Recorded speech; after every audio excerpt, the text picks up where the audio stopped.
Hey guys, today I tried to solve the 13 by 13 Rubik's Cube, which is the biggest one that I have. I don't know if you guys can tell, but before I was about to start, I was filled with regret that I even took up this challenge. But in my last video, I predicted that it would take me around 50 minutes to solve this, so let's see if I was able to do that. Now, the first thing I'm starting with here is the blue center, and I knew this was going to take a long time, but because this was my first time doing a cube this large, I actually had a different strategy going into this than how I do other size cubes. You'll notice that I'm making center bars, but I'm actually trying to start with the ones that are closer to the outside. This is actually the opposite of how I approach centers on smaller size cubes. My thinking was when you get to very big cubes, one thing you have to start worrying about is whether or not you can find pieces quickly enough. It's very hard to just look at a piece and be able to identify which one it is. You have to actually start counting which layer it's on, and I don't really want to do that too much. So when I do the outer layers first, those require a lot less counting because obviously it's very easy to see which layer a piece is on if it's closer to the outside. So you can see here that after I finish some outer bars on one side, I go to the outer bars on the other side of the same center. Now, sometimes I don't do it exactly in order, and that's because I just happen to find one that's easier to solve than the others because a lot of the pieces were already there. So I do go out of order a little bit, but generally I'll try to go from outside to inside. Now, one thing you've probably noticed is the way that I'm holding the cube. I'm not actually holding it in the air like I would for a normal cube, I'm just letting it sit on the table. The reason I do this is partially because the cube is heavy, but also because the table is just a big flat surface that I can use to align all of the layers. So anytime it's very hard to get a turn done, it's because the layers aren't perfectly aligned with each other, and if I ever run into the situation, I can just slam the cube on the table and it will align it for me.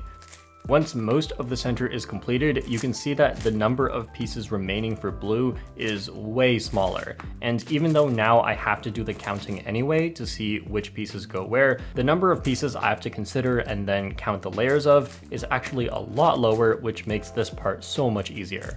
Because of that, I didn't have to pause and count too much, and I was able to get through the center in only about 10 minutes.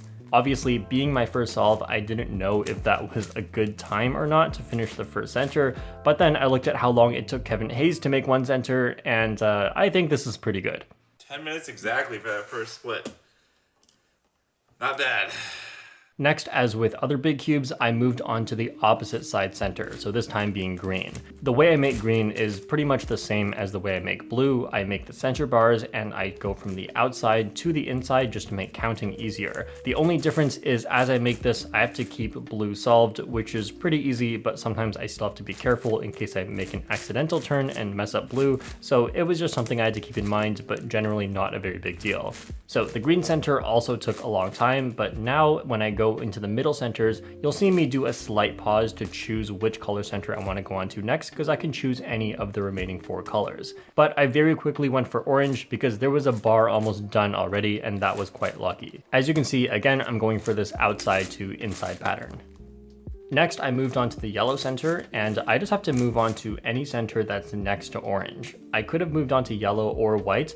I actually didn't give it any thought because usually I just go onto the center above orange, and if you look at the middle color of this side, it is yellow, and that's the only reason I went onto yellow, but I could have flipped the cube upside down and went for white. It's just something I forgot to think about. So solving yellow is very much the same idea as solving any of the other centers, but of course there is a difference now, and that is I'm still turning along the vertical, but there is the orange center in this vertical. So that means that the orange center is constantly going to get unsolved and I'll have to resolve it. I'm sure if I was better at this, I could save tons of moves here because I just always corrected the orange center as soon as I could. I realized how many moves I was wasting as I was solving, but I thought that I probably could not come up with a great solution to it in the moment, so I just decided to go with it and waste a bunch of moves. So if I ever try this again, I could probably come up with a better strategy for the 4th center. All right, then we have the last 2 centers, which in this case are white and red. And this is definitely a much more fun center because you can see that tons of these bars are mostly made, so the number of moves that you need is really, really small. So my approach for this is actually a little bit different than the other centers. Instead of going from outside to inside, I actually just finished one half of it first. The reason I do this is because there are two phases for making the last two centers. The first phase is where you just solve the centers as I have been by making bars, and the second phase is something I'll show soon, which is commutators.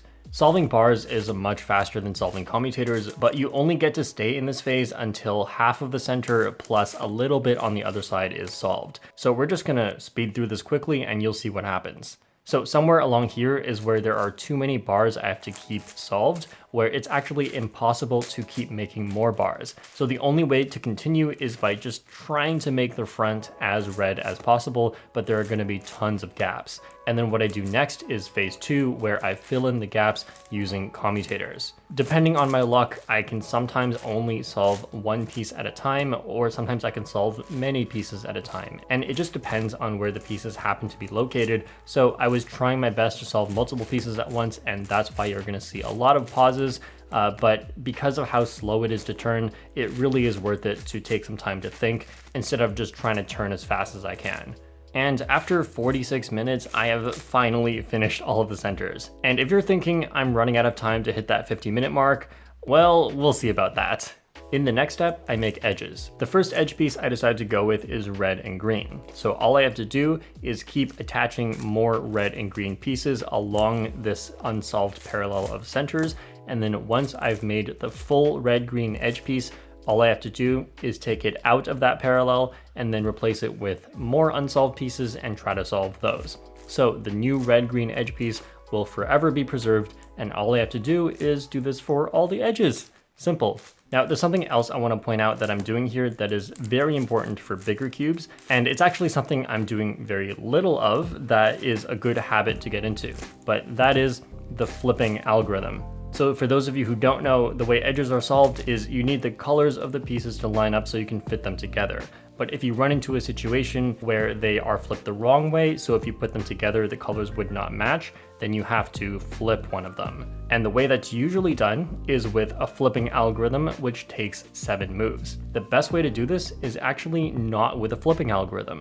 What you're gonna see me do all the time here is instead of flipping the piece to solve it, I actually just kind of ignore it and I try to solve a different piece first. But the important thing is when I try to solve a different piece, I'll make sure to place it where this bad piece was. That way it comes out into the top layer, and then I can bring it back down in the correct orientation. Overall, I'm still flipping the piece, just in a different way, and it still takes around 7 moves. The only difference is I'm actually solving something else in the middle. So it's like getting some free solved pieces in the middle of your flipping algorithm, which is very important. And I've definitely saved dozens of moves this solve just by avoiding the flipping algorithm. And in terms of time, that would be several minutes saved.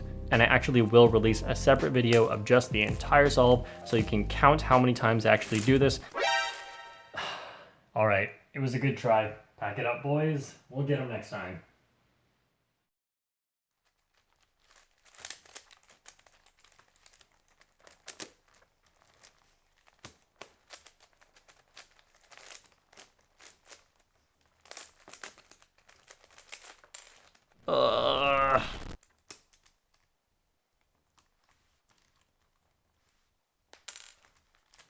Now, after I finish the first 8 edges, I have to correct all of the centers again because I've filled up both sides where I can store solved edges and I don't have room for the last 4. So I have to do the last 4 edges a little bit differently.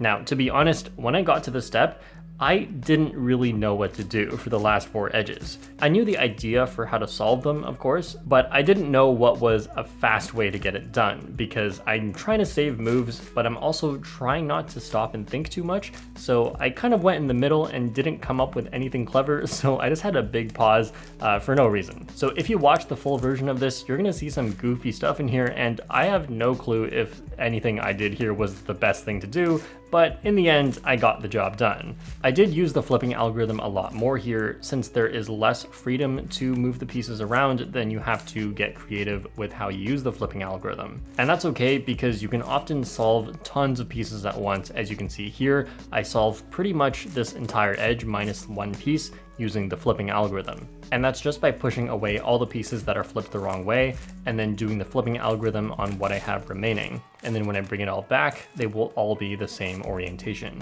And of course, when you get to the last two edges, there are no other junk edges you can replace anything with, so you have to use the flipping algorithm. And then here I ended up with my last edge unsolved, which is parity. And this was nice because since there was only two edges flipped, I only had to do a single layer parity. And it could have been much worse. If I had many pieces flipped, then I would actually have to do the same parity algorithm, but just by turning a lot more of the layers, which would start to get very confusing as I went through it. And as you can see, this is a very long algorithm. So of course, I was very nervous as I was doing this parity algorithm. Luckily, by the end, everything was okay. And we are now down to 3x3 stage. I, for some reason, had some trouble picking the cross, but in this case, I went with the yellow cross. You may have learned this from watching my 10x10 solve, but again, the F2L in this 13x13 solve was crazy good in terms of just saving moves. And that's because, as it turns out, when I have a lot of time to think about how to do the F12 pairs instead of just blazing through them, it just gives me the freedom to set up the pairs into more move efficient solutions. And so I had a pretty sick F2L here if I say so myself. All right, anyway, now we have last layer where I first do OLL, and I was very blessed with quite a short algorithm for this one. And then for PLL, I got an H-perm, which is nice, but then I didn't know what to do, and I went for the outer turn solution, which is a lot of moves, but I don't know, maybe this was the best option just to avoid the slice moves. And in the end, I managed to squeak it out in just under 1 hour. Yes! Cube for speed, congrats, you got the closest guess, so you're getting pinned. Now you might be saying, no, this isn't solved, there's still a piece removed. Well, according to the WCA regulations, you can have one piece, as long as it only has one color, you can have one piece not in the cube and it still counts as solved. It's a weird rule, I don't know why they have this, but let's go. It's the only reason I have a solve under 1 hour for this cube. And I will cut it out, but the rest of the video is just me trying to put that one piece back in, and you can go see it in the full solve video if you'd like. Overall, I'm really happy with 59 minutes. My initial wild guess of 50 turns out was overestimating my skill, but at the same time, the cube did end up being harder to turn than I expected. Thanks for watching, and I'll see you all next time.